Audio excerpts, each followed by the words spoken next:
وہ مردود پکڑا گیا، پولیس کے 4 لیتر اس کو لگے اور اس نے فوراً بتا دیا میں نے فلانے سے کھدوائی کروائی تھی۔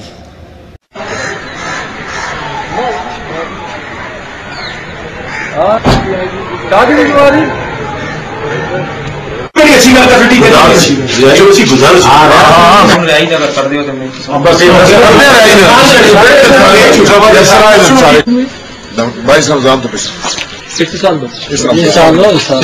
کی بندی اکاؤنٹ میں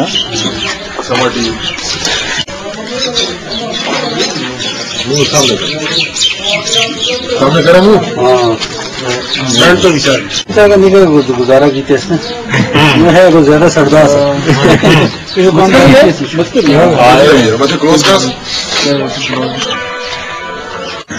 اس کو بلایا جس نے اپنا نام آصف محمود مد رفیق سے اپنے جنرل بانڈا بتلایا،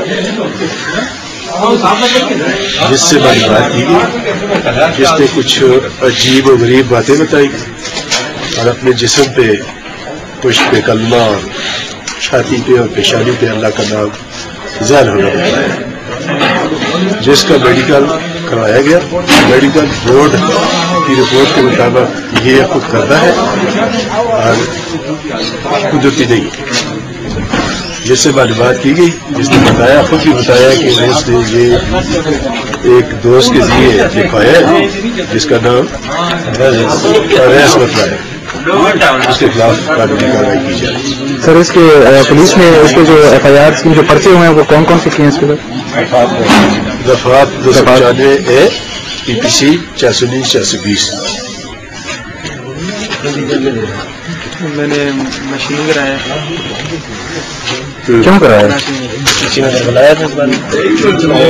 کیوں کروایا؟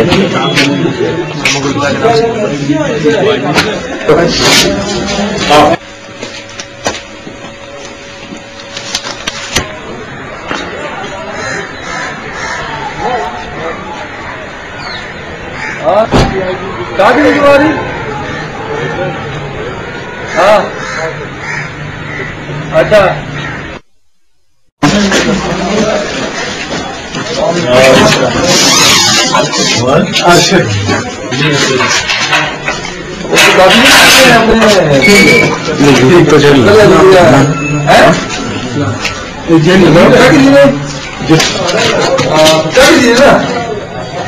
بس ٹھیک ہے،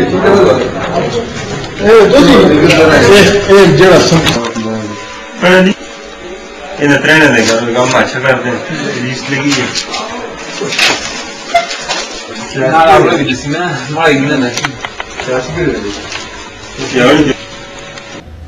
یہ دجال ہیں، یہ جھوٹے ہیں، یہ کذاب ہیں، یہ مصطفیٰ کی توہین کرنے والے، یہ قرآن کی گستاخی کرنے والے، یہ اسلام کی گستاخی کرنے والے۔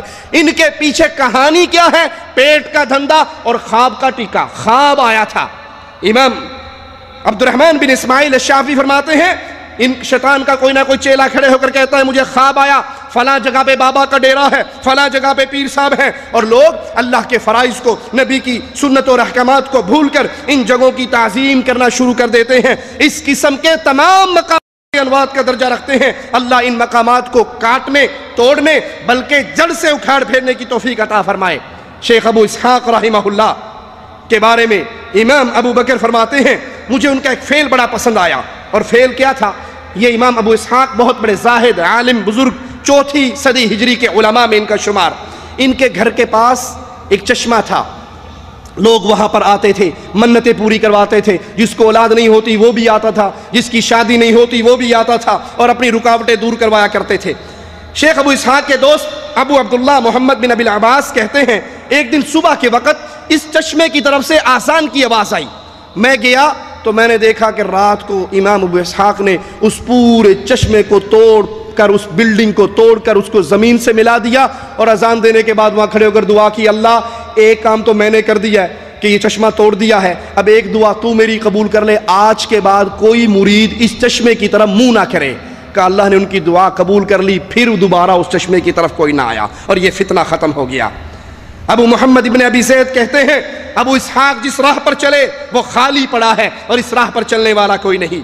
لوگوں، ان دلائل کی بنیاد پر قرآن حکیم کی آیات مصطفیٰ علیہ السلام کے فرامین، اس کی بنیاد پر ہمارا یہ عقیدہ ہے کہ موت کے بعد انسان دنیا کے اندر کوئی تصرف نہیں کر سکتا، کچھ نہیں کر سکتا، وہ مر کر اگلے جہاں چلا گیا، اس جہاں سے اس کا رشتہ ٹوٹ جاتا ہے، نہ وہ کسی کی مشکل کشائی کر سکتا ہے، نہ وہ حاجت روائی کر سکتا ہے۔ مشکل کشا، حاجت روا، غوث اعظم، بگڑی بنانے والا، بری کرنے والا وہ کون ہے؟ آئیے اللہ کے قرآن سے پوچھتے ہیں۔ یولج اللیل فی النہار ویولج النہار فی اللیل وسخر الشمس والقمر کل یجری لاجل مسمی، وہ رات کو دن میں، دن کو رات میں داخل کرتا ہے، آفتاب و مہتاب کو اسی نے کام میں لگا دیا ہے، ہر ایک اپنے میعاد معین پر چل رہا ہے۔ ذالکم اللہ ربکم لہ الملک، یہی تمہارا اللہ ہے، یہی غوث اعظم ہے، یہی بری کرنے والا ہے، یہی بگڑیاں بنانے والا ہے، یہی کشتیاں پار لگانے والا ہے، یہی اولاد دینے والا ہے۔ لہ الملک، پوری کائنات کی حکومت، پوری کائنات کی سلطنت، پوری کائنات کی بادشاہت اگر کسی کے ہاتھ میں ہے تو عرش والے اللہ کے ہاتھ میں ہے۔ والذین تدعون من دونہ ما یملکون من قطمیر، جن کو تم اللہ کے علاوہ پکارتے ہو، جن کو تم اللہ کے علاوہ پکارتے ہو، جن کے نام کی صدائیں تم بلند کرتے ہو، جس کو تم آوازیں لگا رہے ہو، جس کے بارے میں تم عقیدہ رکھ رہے ہو یہ بابا ہماری لاج رکھے گا، قرآن کہتا ہے ما یملکون من قطمیر، کھجور کی گٹھلی پہ باریک چھلکا اور دھاگا ہے، اس دھاگے کے مالک بھی دنیا کے کوئی پیر و فقیر نہیں ہو سکتے۔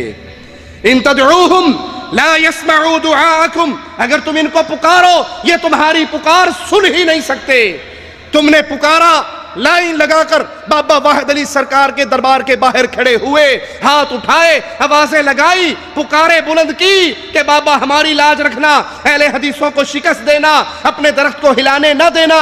تم نے دیکھ لیا یہ بابے تمہاری پکار نہ سن سکے۔ وَلَوْ سَمِعُوا مَا اسْتَجَابُوا لَكُمْ، بفرض محال مان بھی لیا جائے کہ یہ سن لیتے ہیں، یہ سن لے تو کچھ کر سکتے، یہ سن لے تو کچھ کر نہیں سکتے، اور قیامت کے دن یہ انکار کر دیں گے تمہاری اس عبادت کا۔ قرآن پاک کی کھلی ہوئی آیات، رسول کریم صلی اللہ علیہ وسلم کے کھلے ہوئے فرامین کے باوجود مولویوں کے عقیدے کیا ہیں، مولویوں نے لوگوں کو کیا پٹیاں پڑھا رکھی ہیں، آئیے سنیے۔ اشرف علی تھانوی صاحب، ان کی کتابیں یہ میرے پاس موجود ہیں، جو بھائی دیکھنا چاہے دیکھ سکتا ہے۔ وہ اپنی کتاب اشرف السوانح جلد 1 میں اپنے پردادا کا قصہ بیان کرتے ہیں کہ پردادا کہیں بارات پہ گئے، ڈاکوؤں نے حملہ کر دیا، ڈاکو زیادہ تھے، مارکا لڑائی ہوئی، مارکا ہوا، بالآخر بارات والے قتل ہو گئے، پردادا بھی قتل ہو گئے، وہیں پہ ان کا دربار بھی بنا۔ ادھر تو یہ ہوا، رات کو اشرف علی تھانوی صاحب کے پردادا مثل زندہ گھر میں پہنچ گئے۔ گھر پہنچے اور اپنی بیگم سے کہا کسی کو نہ بتانا، مٹھائی کا ڈبہ لایا ہوں، اگر کسی کو نہیں بتائے گی تو ہر رات کو آیا کریں گے، مٹھائی دیا کریں گے۔ اس نے کہا اچھا نہیں بتاتی، وعدہ ہو گیا۔ صبح خیال ہوا کہ بچے مٹھائی کھائیں گے تو لوگ باتیں کریں گے، بندہ گھر میں ہے نہیں، مٹھائیاں کہاں سے آ رہی ہیں، تو بتا دیا بھی رات اشرف علی تھانوی کا پردادا آیا تھا۔ تھانوی صاحب کہتے ہیں اس کے بعد ہمارا پردادا دوبارہ نہیں آیا۔ تبلیغی جماعت کے شیخ الحدیث مولانا ذکریہ صاحب لکھتے ہیں ایک صاحب کشف حضرت حافظ صاحب کے مزار پر فاتحہ پڑھنے کے بعد فاتحہ کہنے لگی یہ کون بندہ دفن جو ہے؟ کہا کیوں؟ کہا میں فاتحہ پڑھ رہا تھا، یہ نیچے سے مجھے کہا تھا چل کسی مردے پہ جا کے فاتحہ پڑھ، زندے پہ فاتحہ پڑھنے آ گیا ہے۔ جب اس کا استنجا کروایا تھا اس نے آپ کیا تھا یا کسی اور نے کروایا تھا؟ اب تو فاتحہ پڑھنے والے کو روک رہا ہے، وضو کرتے ہوئے خود کیا تھا یا کسی کا محتاج تھا؟ فضائل حج میں مولوی ذکریہ صاحب کہتے ہیں ابو سعید فرماتے ہیں مکے میں تھا، ایک نوجوان لڑکے کی لاش پڑی تھی، بڑی خوبصورت تھی، میں غور سے دیکھنے لگا تو وہ مسکرا کر کہنے لگا اللہ کا جو عاشق ہوتا ہے مرا نہیں کرتا، صرف ایک مکان سے دوسرے مکان میں انتقال کرتا ہے۔ فضائل میں شیخ ابو یعقوب سنوسی کہتے ہیں میرے پاس مرید آیا، کہا کل ظہر کے وقت مر جاؤں گا، آیا طواف کیا مر گیا، میں نے اس کو غسل دیا، کفن دیا، استنجا کروایا، غسل کروایا، سب کچھ کروا کے جب قبر میں رکھا اس نے آنکھیں کھول دی، استنجے کے وقت آنکھیں نہیں کھولی، غسل کے وقت آنکھیں نہیں کھولی، کپڑے پھاڑتے ہوئے آنکھیں نہیں کھولی، قبر میں جا کے آنکھیں کھولی، پہلے سب کچھ کرواتا رہا اب قبر میں جا کے آنکھیں کھول دی۔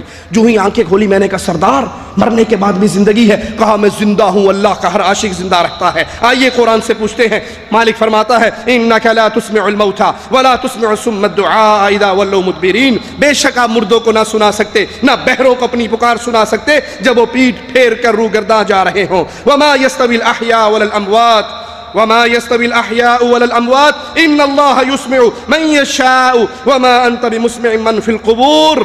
زندہ مردے برابر نہیں ہو سکتے، اللہ جس کو چاہتا سنا دیتا ہے. آپ ان لوگوں کو نہیں سنا سکتے جو قبروں میں ہیں. اللہ ہمیں حق کہنے، سننے، سنانے، آگے پہنچانے کی توفیق عطا فرمائے. آئیے علماء احناف میں سے ایک قول آپ کے سامنے یہ دو پیش کر کے بات ختم کرتا ہوں. زین العابدین بن ابراہیم الحنفی فرماتے ہیں، ہمارے علماء فرماتے ہیں جو یہ کہے کہ مشائخ کی روحیں حاضر ہوتی ہیں تو یہ کفر کا عقیدہ ہے. ابن عابدین فرماتے ہیں اگر کوئی یہ خیال کرے کہ مردہ کائنات میں تصرف کرتا ہے اللہ کے علاوہ تو اس کا یہ عقیدہ کفر ہے. یہ قول محمد الوہاب کا نہیں ہے، یہ قول علماء احناف میں سے ہے. وہ کہتے ہیں یہ کفر کا عقیدہ ہے. اگر کوئی یہ عقیدہ رکھے کہ مرنے کے بعد بھی اولیاء کچھ کر سکتے ہیں، جو مر جاتا ہے وہ اگلے جہاں میں چلا جاتا ہے، اس جہاں سے اس کا رشتہ ٹوٹ جاتا ہے. اللہ سے دعا ہے اللہ ہمارے گناہوں کو معاف فرمائے، زندہ رکھے، ایمان پہ رکھے، موت دے تو اس حال میں دے اللہ ہم سے راضی ہو، ہم اپنے اللہ سے راضی ہو. اقول قولی ھذا واستغفر اللہ لی ولکم ولسائر المسلمین فاستغفروہ انہ هو الغفور الرحیم.